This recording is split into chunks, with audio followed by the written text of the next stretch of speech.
Hello viewers, আসসালামু আলাইকুম। Welcome back to my channel homeo সেবা। হোমিও সেবা চ্যানেলটির পক্ষ থেকে চলে এলাম আজকে নতুন একটা বিষয় নিয়ে। আমি ডাক্তার এস এম নুরুল আলম স্বাস্থ্য বিষয়ক পরামর্শ নিয়ে থাকবো আপনাদের পাশে।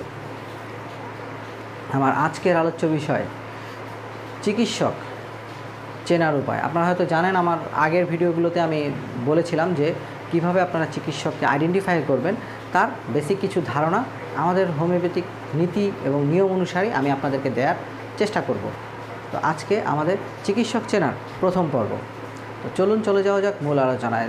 তার আগে যারা এখনও আমার চ্যানেলটি সাবস্ক্রাইব করেননি, please subscribe my channel and press the bell icon, যাতে পরবর্তী নতুন ভিডিও আসা মাত্রই আপনার কাছে নোটিফিকেশন পৌঁছে যায়।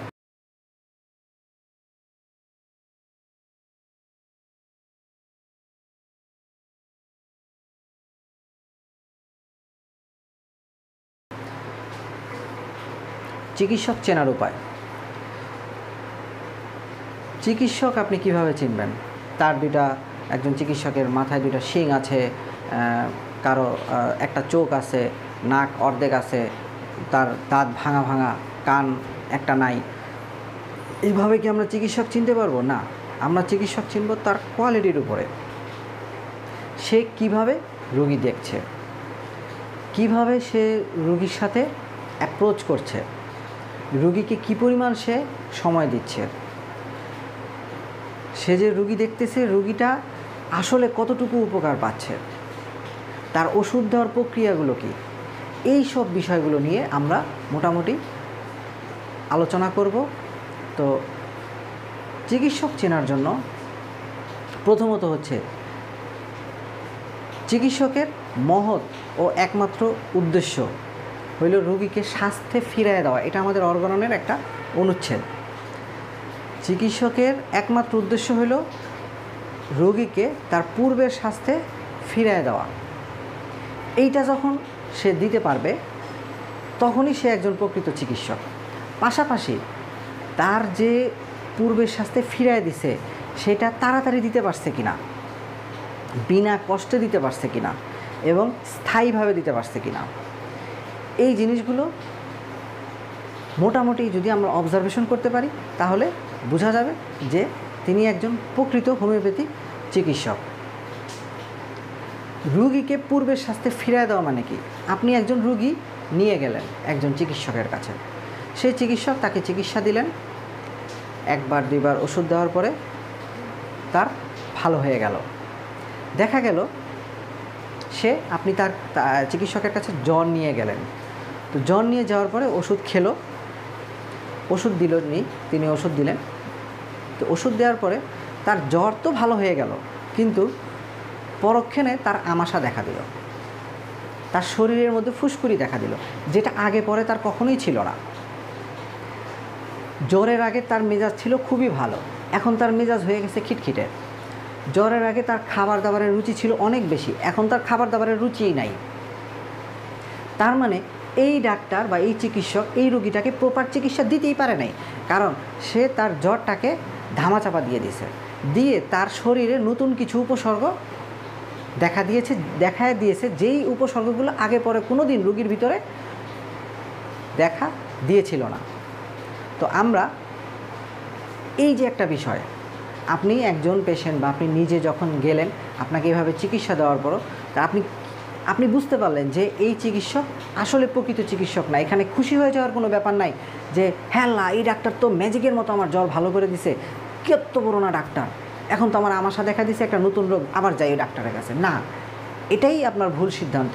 ওই ডাক্তার সে আপনাকে পুরোপুরি একটা ভুল চিকিৎসা দিয়েছেন। তিনি যত বড় হোমিওপ্যাথি ডাক্তার হোক, তার চেম্বারে যত বড় সিরিয়ালি থাকুক, আপনি বুঝে নেবেন যে এই ডাক্তার আপনাকে ভুল চিকিৎসা দিয়েছেন। সো ওই চিকিৎসকের কাছে আপনার যাওয়া উচিত হবে না। চিকিৎসক কত দ্রুত একটা রোগীকে আরোগ্য করতে পারে, কত দ্রুত? মনে করেন তার জ্বর হয়েছে, আমরা জানি যে জ্বর হইলে ওষুধ খাইলে 3 দিন, ওষুধ না খাইলে 7 দিন। এখন সে যদি জ্বরটা প্রপারভাবে ট্রিটমেন্ট দিতে পারে, প্রপারভাবে হোমিওপ্যাথিক নিয়ম অনুসারে প্রপারভাবে ট্রিটমেন্ট দিতে পারে, 1 ঘন্টাও সময় লাগবে না ওই রোগীটার জ্বরটা ভালো হতে। কিন্তু যেহেতু আমরা সেটা পারছি না, তার কারণে রোগী সাফারার হচ্ছে, কষ্ট বেশি পাচ্ছে। দ্বিতীয়ত হচ্ছে বিনা কষ্টে একটা রোগীকে আপনি ডাক্তার ওষুধ দিল, চিকিৎসক ওষুধ দিল, ওষুধ দেওয়ার পরে সে কষ্ট এবং যন্ত্রণা আরও অধিক থেকে অধিকতর হয়ে গেছে। হোমিওপ্যাথিক ওষুধ খেলে একটু বৃদ্ধি হয় রোগের, এটা আমরা জানি, কিন্তু সেটা যদি ওষুধটা খুব ক্ষীণ মাত্রায় দেওয়া হয় সেক্ষেত্রে বৃদ্ধি হবে সেটা সহনশীল পর্যায়ে। কিন্তু আমি রুগীটাকে এমন একটা উচ্চ শক্তি দিলাম যেই উচ্চ শক্তিটা রুগীর বহন করার মতোই ক্ষমতা নাই। দেখা যাবে ওই রুগীটা জ্বর ছিল, নিয়ে আসছিল ডাক্তারের কাছে 101, ওষুধ খাওয়ার পরে তার জ্বর হয়ে গেছে 105। তাহলে এই রুগীকে হসপিটালাইজ করা ছাড়া কোনো রাস্তা নাই। তার মানে সে রুগীটাকে ভালো তো করতেই পারলো না, উল্টো রুগীটাকে কষ্ট দিল স্থায়ীভাবে। স্থায়ীভাবে বলতে যেটা বোঝাচ্ছে যে আপনি একটা রুগীকে নিয়ে গেলেন একজন হোমিওপ্যাথি চিকিৎসকের কাছে, নিয়ে যাওয়ার পরে তার জ্বরই হলো মনে করেন, তাকে ওষুধ দেওয়া হলো, ওষুধ দেওয়ার পরে 2 ঘন্টার মধ্যেই তার জ্বর ভালো হয়ে গেল ওষুধ খাওয়ার পরে। কি ম্যাজিক! 2 দিন পরে তার জ্বর আবার আসলো, আবার চিকিৎসকের কাছে আসলো, আবার তাকে ওষুধ দিল, এরকম ঘন্টা 2 বা 1 দিনের মধ্যে তার জ্বরটা ভালো হয়ে গেল। আবার 3 দিন পরে জ্বর আসলো। রুগী তো মনে করতেছে যে আমার দোষেই জ্বর আসতেছে, কিন্তু না, এখানে ডাক্তারের দোষে জ্বর আসতেছে, কারণ ডাক্তার তাকে অ্যাপ্রোপ্রিয়েট চিকিৎসাই দিতে পারে নাই, যার কারণে তার জ্বর বারবার ফিরে আসতেছে। যদি তার ওষুধটা সঠিক নির্বাচিত হতো, সঠিকভাবে নির্বাচন করা যেত, তাহলে এই রুগীটার জ্বর আর বারবার ফিরে আসতো না।